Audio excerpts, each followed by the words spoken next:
Имя российской певицы Юлии Чичериной знакомо многим любителям рок-музыки. В последние годы творчество Чичериной в основном посвящено военной теме.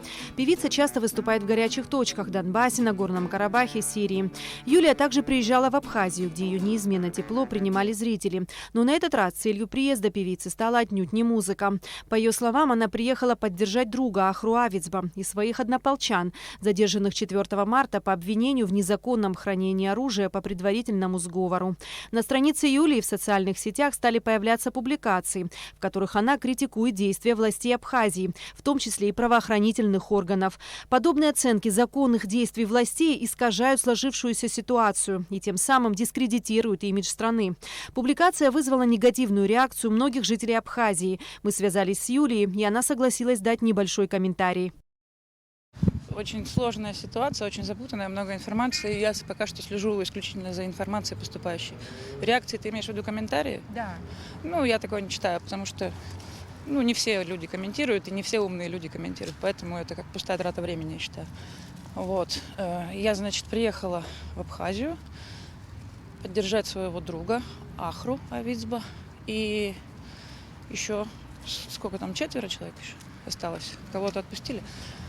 Моих однополчан, можно сказать, в целом сограждан. Мы граждане Донецкой Народной Республики, и я считаю, что это вопиющая несправедливость, что моих воинов задержали здесь. И хочу добиться справедливости, правды, и чтобы их немедленно освободили. То, что столько оружия обнаружили, как вы прокомментируете это? Про оружие это тоже отдельная тема. Сначала покопайте, откуда оно взялось. И тогда поговорим.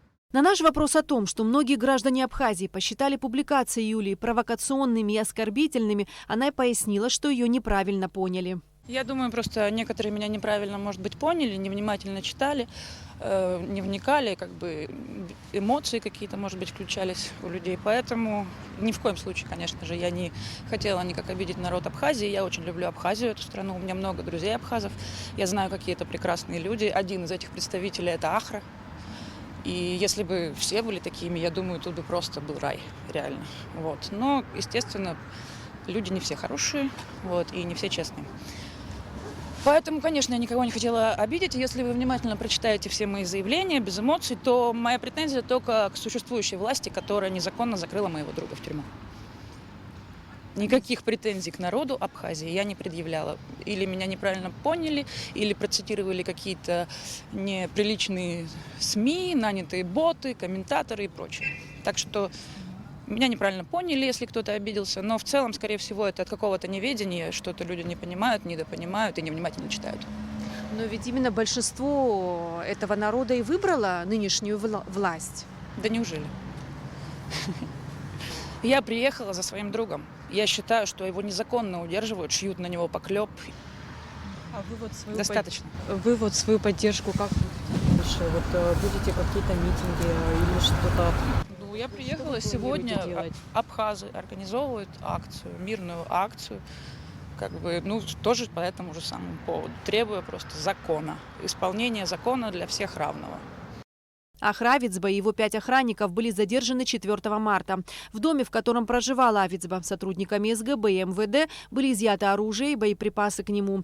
Возбуждено уголовное дело по факту незаконного приобретения, хранения, перевозки и ношения огнестрельного оружия и боеприпасов, совершенных группой лиц по предварительному сговору.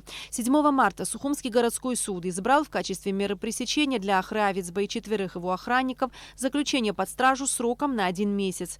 По имеющейся у СГБ Абхазии оперативной информации, Авицба и его охранники планировали принять участие в попытке государственного переворота. Следствие продолжается. Эсма Гуланзе, Инала Гухава, Абхазское телевидение.